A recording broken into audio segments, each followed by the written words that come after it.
अस्सलामु अलैकुम वरहमतुल्लाहि वबरकातुहू। असां जो अल्लाह पाक पंहिंजे घर जे इफ्तिताह जी भलारी तकरीब में शिरकत के नसीब मुंहिंजा मुस्लमान भाउ उहे माण्हू वॾा मुबारकबाद जा मुस्तहिक आहिनि जिन माण्हुनि हिन मस्जिद शरीफ जी तामीर में हिसो वरितो ऐं ताउन कयूं ऐं ॿिया उहे माण्हू ख़ुश नसीब आहिनि जेके हिन मस्जिद शरीफ खे आबाद कंदा यानी हिन में 5 वक्त नमाज़ पढ़ंदा। मस्जिद जी जेका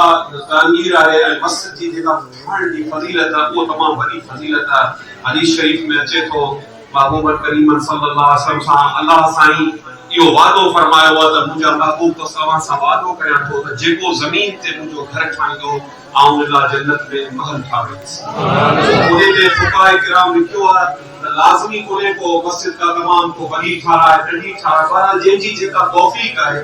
भले नंढी ठाराए केतिरी बि ठाराए उनखे अल्लाह ताला उन शान वटां बहिश्त में आलीशान महल ऐं माड़ी अल्लाह तबारक व तआला अता कंदो। ऐं यकीन कयो मस्जिद में हिकड़ी सिर जेका आहे रखण हिकड़ी सिर जो जेको ताउन आहे उहो वॾी हैसियत वारो आहे। ऐं हदीस शरीफ में अचे थो महबूब करीम फरमायो जेको मुस्लमान के मस्जिद में तॾो वठी ॾे तौरी वठी ॾे जी फराशी आहे इहा वठी ॾे जेसिताईं उहो तॾो तौरी उन ते माण्हू नमाज़ पढ़ंदा रोज़ाना 70,000 अल्लाह ताला जा मासूम फरिश्ता उन जी बख़्शिश जी दुआ घुरंदा। जेसिताईं वो तॾो तौरी फाटे न। अंदाज़ो करियो असां तमामु सस्ती शइ आहे तॾो तौरी या फराशी पर जेतिरा निमाज़ी नमाज़ पढ़ंदा जे वठी हिकड़ी ॾिनी आहे उन जी बख़्शिश लाइ उन जी मग़फ़िरत लाइ अल्लाह जा मुक़ररब फरिश्ता मासूम फरिश्ता 70,000 रोज़ानी बख़्शिश मग़फ़िरत जी दुआ इन खां मथे कहिड़ी साहब थींदी असां पंहिंजा गुनाहगार आहियूं बदकार आहियूं कई ख़ताऊं थियूं फरिश्ता असांजी बख़्शिश जूं दुआऊं घुरनि अगरि के मस्जिद में के ताउन कयो आहे इन खां यकीनन बख़्शिश आहे। सो मुंहिंजा मुस्लमान भाउ पाण मुस्लमान आहियूं बहैसियत मुस्लमान अल्लाह तबारक व तआला पंहिंजे मथां नमाज़ फर्ज़ कई ऐं नमाज़ इस्लाम जो थंब नमाज़ इस्लाम जी बुनियाद नमाज़ इस्लाम जो किलो आहे नमाज़ इस्लाम जो कोट ऐं अल्लाह तबारक व तआला फरमायो वक़ीमुस सलात वला तकुनु मिनल मुशरिकीन अल्लाह फरमायो नमाज़ कायम करियो ऐं काफ़िरनि मंझां न थियो यानी बेनमाज़ी अल्लाह पनाह ॾे को काफ़िर कोन्हे पर अल्लाह ताला इहो फ़र्क़ रखियो आहे त मुस्लमान ऐं काफ़िर में अगरि को फ़र्क़ आहे त मुस्लमान नमाज़ी आहे मुस्लमान सजदो करे थो अल्लाह जे हुज़ूर में सजदो करे थो ऐं अल्लाह जे हुज़ूर सजदो करण केॾी वॾी सआदत केॾो वॾो मक़ामी मर्तबो आहे। महबूब सल्लल्लाहु अलैहि वसल्लम जे जान जा सरदारनि सोना सरदार सल्लल्लाहु अलैहि वसल्लम मेराज ते तशरीफ़ वठी विया वॾो शान माणियो वॾो शर्फ़ माणियो ऐं महबूब करीम सल्लल्लाहु अलैहि वसल्लम जी पाक ज़ात असां उम्मत लाइ अल्लाह पाक वटां नमाज़ तोहफ़े में आंदी 50 वक्त बाद हज़रत सैयदना मूसा अलैहि सलाम जी सिफारिश ते घटि कराईंदा 5 वक्त असांखे तोहफ़ो मिलियो ऐं महबूब ने फरमायो मुझी उम्मत जो जेको मेराज आहे नमाज में अस्सलातु मेराजुल मोमिनीन मुझी उम्मत जा मुझो उम्मती जेको नमाज पढ़े थो उन जो मेराज नमाज आहे। नमाज में अल्लाह सां मुलाकात है।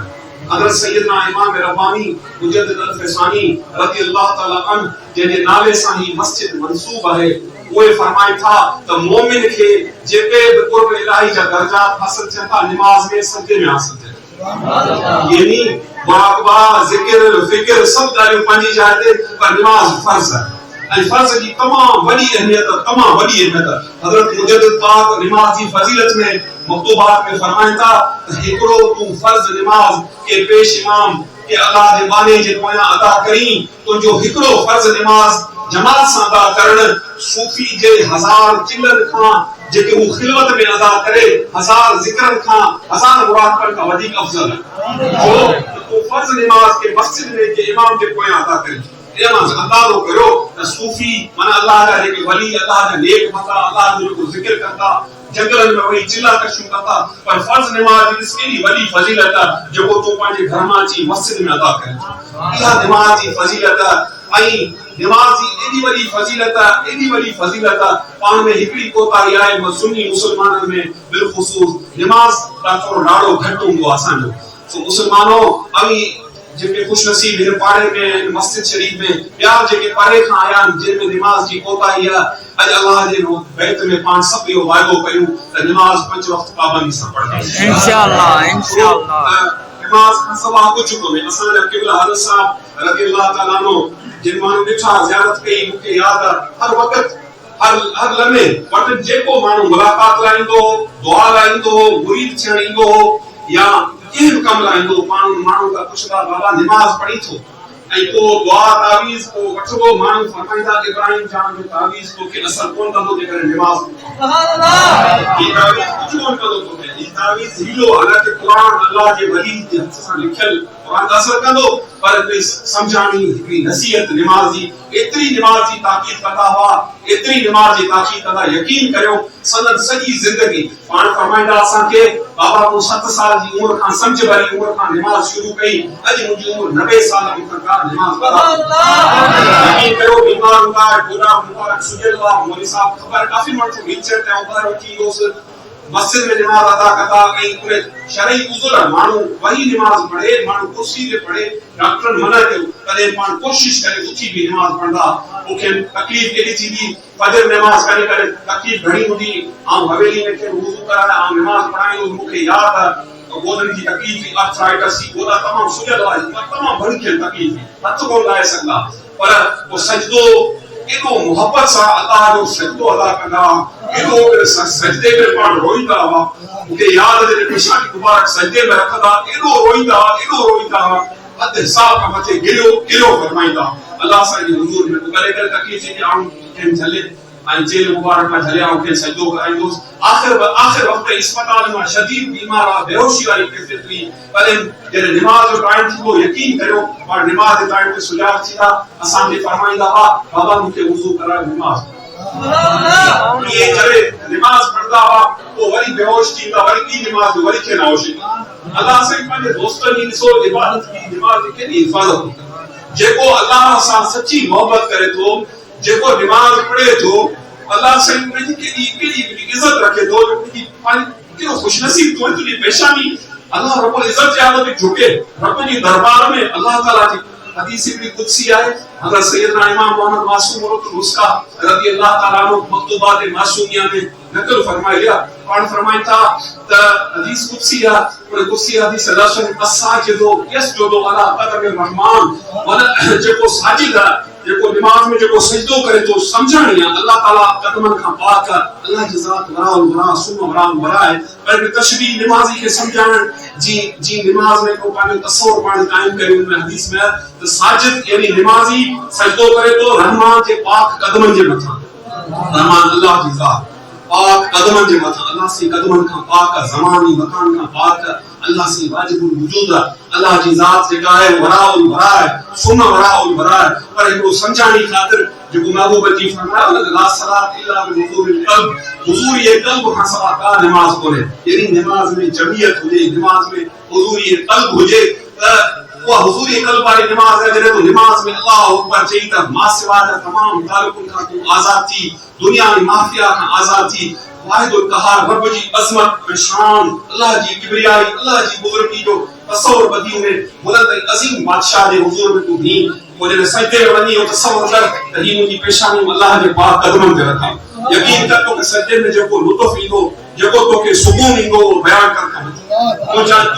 तू यो बस चाहेंगे तो कदम से न खणा अल्लाह के हुजूर में पेशानी झुकाया अल्लाह के हुजूर की सजदो कया यो तसव्वुर उस्तो जने मानू कंदो तने मानू के दिमाग में हुजूरी कल्ब हासिल थींदो नमाज में वसवसा कोन ईंदा नमाज में क्यों गाली कोन ईंदियूं ऐं अल्लाह जा महबूब बंदा उन्हनि एॾी नमाज सां मोहब्बत कई आहे एॾी नमाज सां मोहब्बत कई आहे हद हिसाब खां मथे सैयदना मौलाए कायनात हज़रत अली मुर्तज़ा शेर खुदा रज़ी अल्लाह ताला अन्हु के को तीर लगो के जंग में वो चरावन तबीबन चयो त तीर के कढूं केड़े नमूने सां कढूं तकलीफ थी ऑपरेशन थी वो पान फरो जले नमाज में जान मुझे तीर कर अल्लाह सुभान अल्लाह हज़रत अली की नमाज अल्लाहु अकबर हज़रत अली की नमाज केड़ी हज़रत अली फरमाए तो नमाज में जैसे आम अल्लाह को दीदार न तो कया जैसे पेशानी मचे तो अर्शा कुरान तो सा अल्लाह के न तो सा जैसे अली पेशानी मचे को टुकड़े सुभान अल्लाह व अली मुर्तज़ा अल्लाह जा महबूब या प्यारा सहाबी केरो उनके शान बयान कर आजकल मानो बदबख्त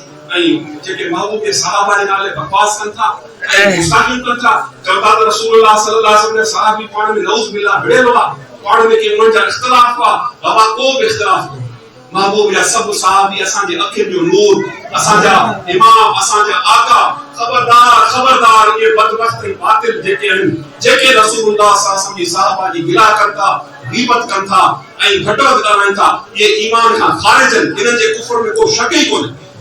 इन्हनि जे कुफ्र में को शक ई न आहे महबूब या सहाबी अंदाज़ो करो जेके रसूल अल्लाह से कुरान में फरमाए तो मुहम्मदुर रसूलुल्लाह वल्लज़ीना माहू अशिद्दाउ अलल कुफ़ार रुहमाउ बैनहुम तराहुम रुक्कन सुज्जदा यब्तगून फज़लन मिनल्लाहि व रिदवाना सीमाहुम फी वजूहिहिम मिन असरि सुजूद ज़ालिका मसलुहुम फी तौरात व मसलुहुम फिल इंजील अल्लाह से मुझे महबूब ये सहाबा जो शान सु कुरान में की है अल्लाह फरमाए मुझे महबूब ऐं मुझे महबूब सल्लल्लाहु अलैहि वसल्लम जेके गदन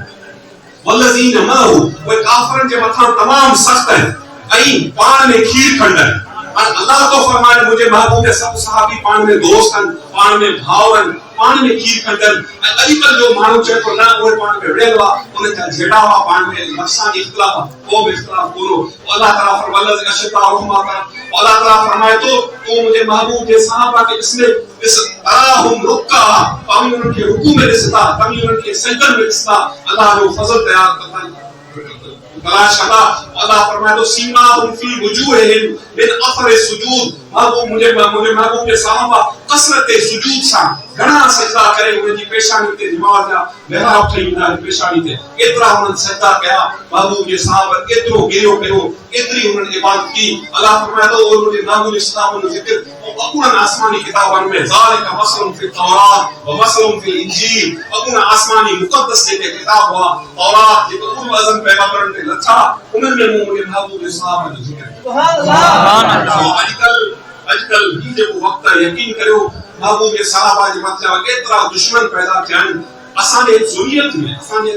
और सदाई बरेलवी था सदाई नक्शबंदी कादरी चिश्ती सोहरावर्दी था सब कुछ पीर यारियों वारियों सब कुछ पर मुनाफिकत जी इंतहा बची वई आहे जो उन्हनि जे अंदर तफसीलियत जो पिच आहे पियो उन्हनि जे अंदर हज़रत सैयदना अमीर मुआविया रज़ियल्लाहु ताला जो कातिब वही दिल कदर सहाबी उन्हनि जो इख्तिलाफ उन्हनि जो बुग़्ज़ ऐं हणी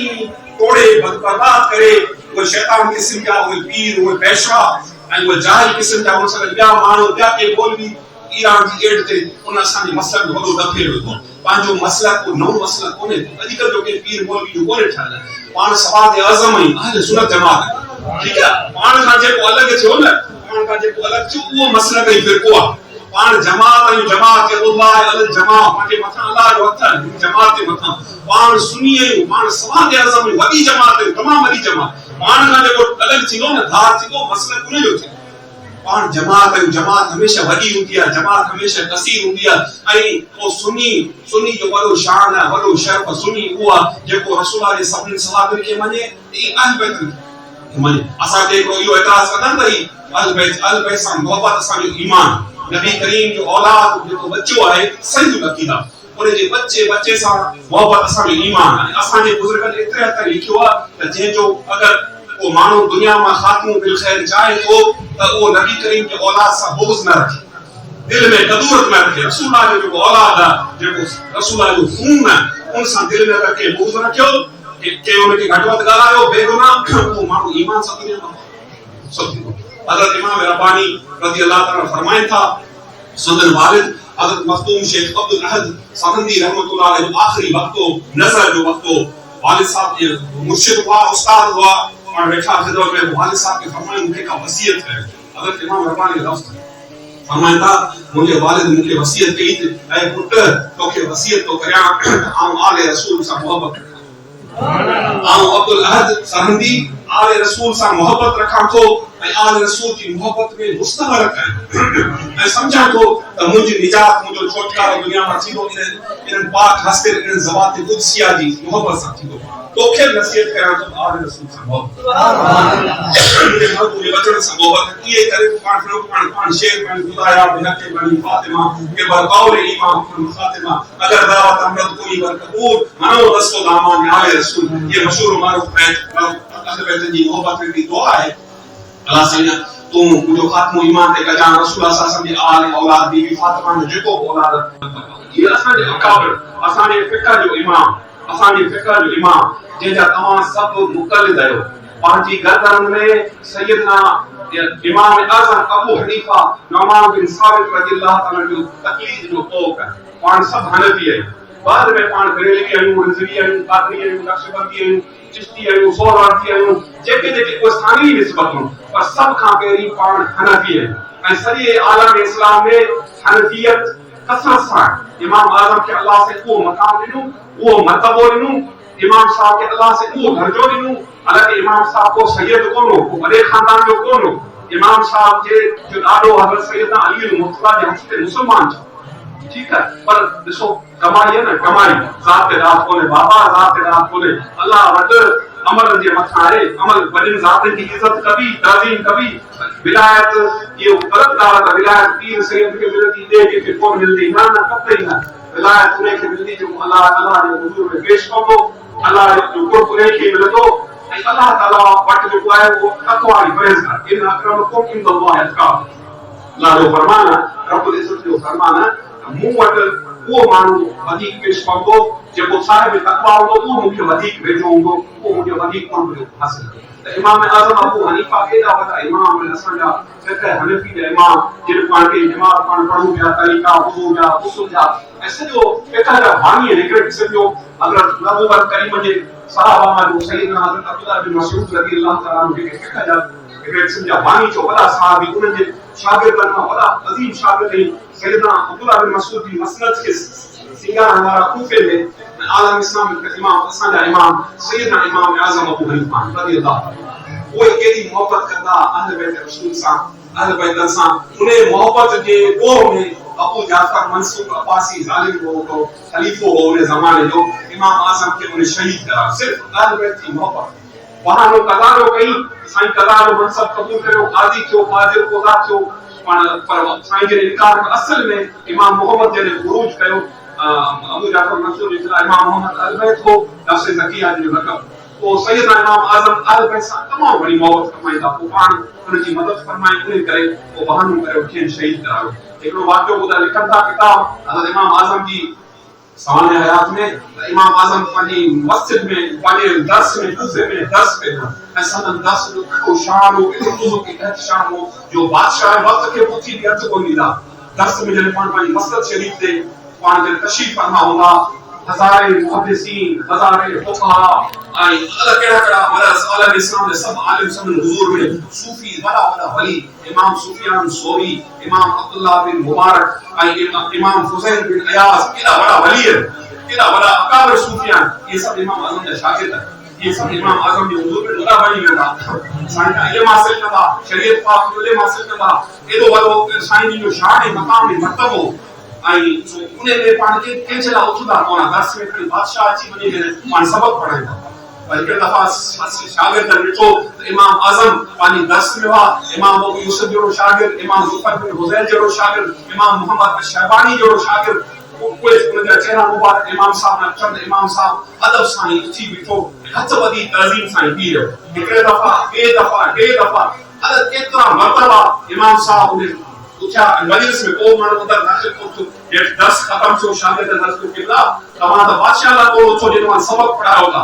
अली मस्जिद में त केर कोन आयो या दर्स में त केर कोन आयो तव्हां केजे ला उठा पाण फरमायो मुझे तव्हां के दर्स ॾिनो पे तव्हां जा चेहरा मुझे चेहरे ॾांगा मुझी नज़र ॿाहिर हुई मुठो गली में हिकिड़ो आल बैठ नंढो शहज़ाद एतिरो शहज़ाद वो ॿारनि सां रांदि कंदे कंदे मूंखे हथ ॾियण लॻा ऐं उन लाइ तज़ीम उथी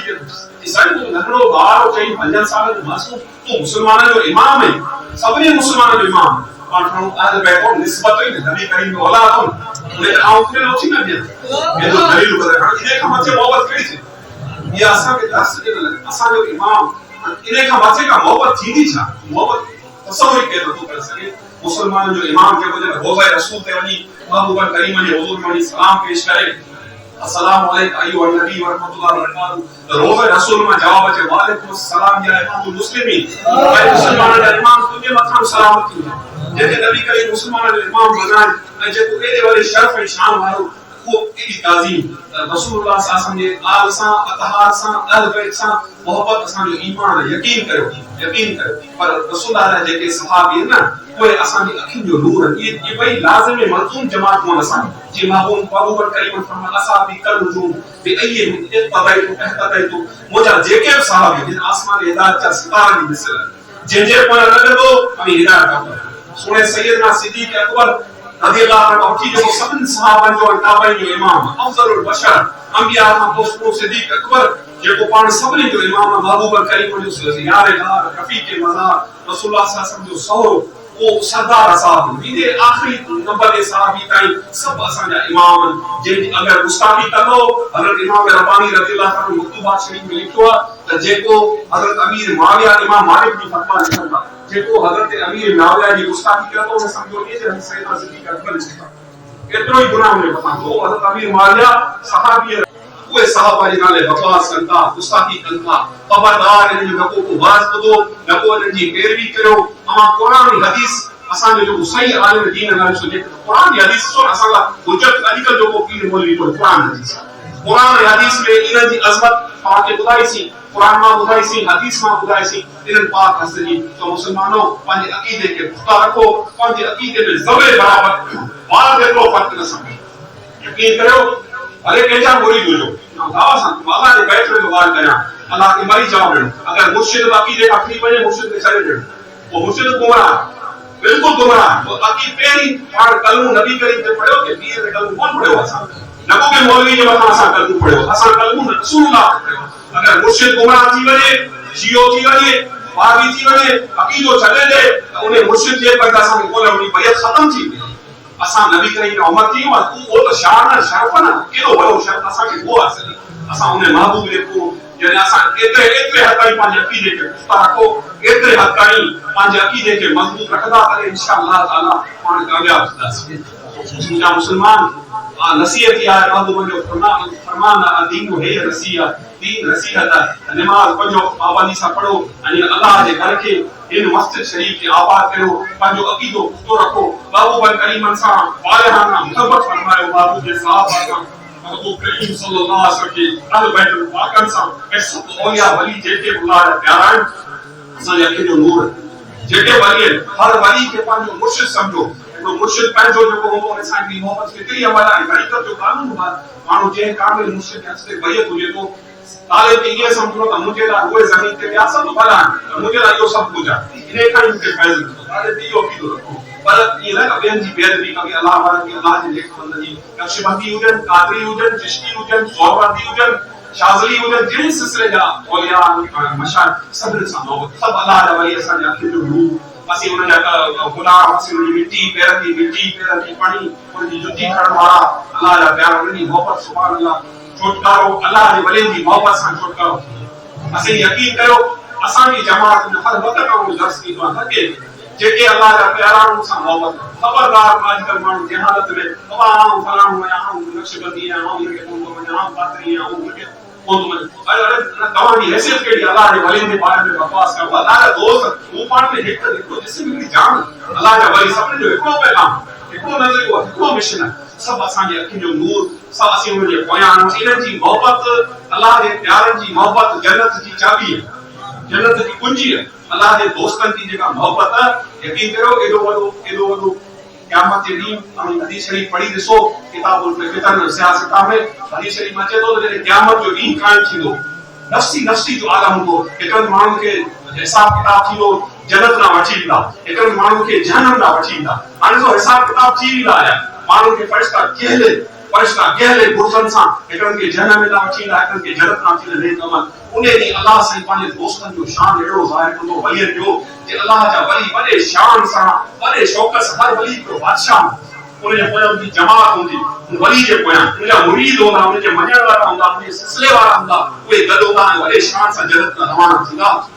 ऐं उन ॾींहुं वो हदीस में अचे थो त माण्हू ईंदा आस्ते आस्ते महशर जे मैदान में जीअं अल्लाह वारे खे ॾिसंदा सुञाणंदा उन वली खे चवंदा साईं तोखे यादि आहे हिकिड़े दफ़ा तोखे मुंहिंजी लॻी मूं तोखे पाणी पियारियो नंढड़ी ख़िदमत तमाम नंढड़ी ख़िदमत अल्लाह जो वली चवंदो मूंखे साईं हाणे आऊं जहन्नम में थो वञा मूं तोखे पाणी पियारियो अल्लाह खे मुंहिंजी सिफारिश वो अल्लाह जो वली सिफात वली ॿियो अची अर्ज़ करो साईं तोखे मूं वुज़ू करायो साईं मूं तोखे निमाज़ लाइ मुसलो विछा ॾिनो साईं मूं तोखे मानी खाराई साईं मूं तोसां हथ मिलायो साईं मूं तुंहिंजी माना नंढड़ी नंढियूं ख़िदमतूं इन्हनि ख़िदमतनि जे एवज़ अल्लाह जो कानू अल्लाह जो वली अल्लाह जो दोस्त अल्लाह खे सिफात जो हदीस शरीफ़ हुजे और हिकिड़े वली जी सिफारिश सां हज़ारों लखनि जी तादाद में जन्नत में वियल माण्हू वापसि जन्नत में अल्लाह एतिरो मोहब्बत औलिया अल्लाह जी मोहब्बत जो केॾो वॾो शान आहे केॾो वॾो शरफ़ त पाण अदब वारी जमात अहले सुन्नत अदब वारी जमात कभी खुशनसीब कयो कभी अहिड़ी अदब वारी जमात में हो जेके वली औलिया आहिनि उनखे उन सां पंहिंजी वाला सां मोहब्बत के अल्लाह जे वली जो नालो ॿुधो था पंहिंजो न्यू ठहे थो न अल्लाह जे दोस्त जो ज़िक्र कयूं था के वली जो के रब जे प्यारे जो ज़िक्र कयूं था पंहिंजो न्यू ठहे थो उनजी दरगाहों ते पाण न्यू ज़ियारतूं करियूं उते दुआऊं घुरूं अदब करियूं उनजूं कुनियूं करियूं सो सब अल्लाह जा प्यारा आहिनि उन सां मोहब्बत रखो ऐं दीन इस्लाम के जा ॾुखियो वक़्त आहे पाण में ॿधी रखो ठीक ऐं दरगाहों ते बाबा वञण जो तरीक़ो इहो आहे मसनून तरीक़ो सुन्नत मुताबिक अहू की शरीयत मुताबिक त उते सजदो कोन करो कबर याद रखो असांजे मथां इहो इल्ज़ाम आहे त ही कबर परस्त हालांकि असांजे आलिमनि कोन असांखे चयो आहे असांजे ॿुधायो को आले सुन्नत आलिम खे चयो जे बाबा जी कबर ते सजदो बाक़ी ये मवाली मुजाहिद जेके चाहे सुल्फियों की वेठा वो पाण हिकिड़ा जाहिल उन्हनि खे कहिड़ी ख़बर उन्हनि खे कहिड़ी ख़बर वो ज़ोरी ज़बरदस्ती माण्हू खे झले कबरुनि ते सजदो कराइनि था बाबा कतई सजदो कोन पेशानी सजदो सिर्फ़ अल्लाह जा ही रब जा केॾो वॾो वली हुजे जे सजदो हुजे त नबी करीम सल्लल्लाहु अलैहि वसल्लम खां मथे केरु आहे रसूलुल्लाह सल्लल्लाहु अलैहि वसल्लम मथे कंहिंजी ज़ात आहे रसूल खे सजदा हराम सजदो करण वारो ईमान खां ख़ारिज थी वियो जेको कबर में सजदो झुकाए कंध झुकाईंदो ऐं मौजूद समझी खालिक समझी तो वो उन्हें जो ईमान खत्म थी वियो कबरों के माण्हू पंहिंजे सिंध में ज़ियारत तवाफ़ कनि था 7 भेरा असां दरगाह ते वेंदा तो कुछ दो ॾाढो दरगाह ते वेठा हुयो माण्हू ईंदा न को दुआ न को ख़त्म न को बस 7 ई भेरा त मूंखे कहिड़ी ख़बर पवंदी छा था कनि मूंखे माण्हू ॿुधा त कि बैतुल्लाह जा 7 चकर तवाफ़ था हिन जो त 7 न तवाफ़ सिर्फ़ बैतुल्लाह है तवाफ़ का अल्लाह ताला शुरू घर पंहिंजो बैतुल अतीक काबतुल्लाह है अवां के असां नसीब पैसी ज़ियारत ईंदा तवाफ़ उन जो कबो सजदो अल्लाह जो कबो वो तव्हांखे नमाज़ सजदे जी फज़ीलत ॿुधाई न सजदो पेशानी वली अल्लाह जो बंदो आहे वली के मकाम मिलियो सजदे जे करे नमाज जे करे वली को ईअं कोन थींदो हुकुम ॾियण सां सुल्फियूं पियण सां हंध पियण सां वली कोन थींदो वली नमाज पढ़ण सां थींदो वली नफिल पढ़ण सां थींदो वली मुजाहिदे सां थींदो वली शरीयत जी पाबंदी सां थींदो ई जेके अल्लाह जा वली आहिनि अल्लाह जा बंदा ये कुछ कोन था ॾियनि इन्हनि जो असीं वसीलो त ॾियण वारी ज़ात अल्लाह जी इहो ॿीलो सभु कुझु अल्लाह ॾे सभु कुझु अल्लाह खां मिले थो पर इहे अल्लाह जा नेक बंदा आहिनि इहे दुआ कनि था इन जी दुआ जे सदके अल्लाह ताला खां इहे शइ असांखे वठी ॾियनि था इन जो वसीलो असीं वठूं था असां अहले सुन्नत जमात अल्लाह जे वली जे मज़ार ते वञो त दुआ करो या अल्लाह इन पंहिंजे वली जे सदके ही तुंहिंजो नेक बंदो आहे मां गुनाहगार आहियां मुंहिंजी ही हाजत तूं पूरी कर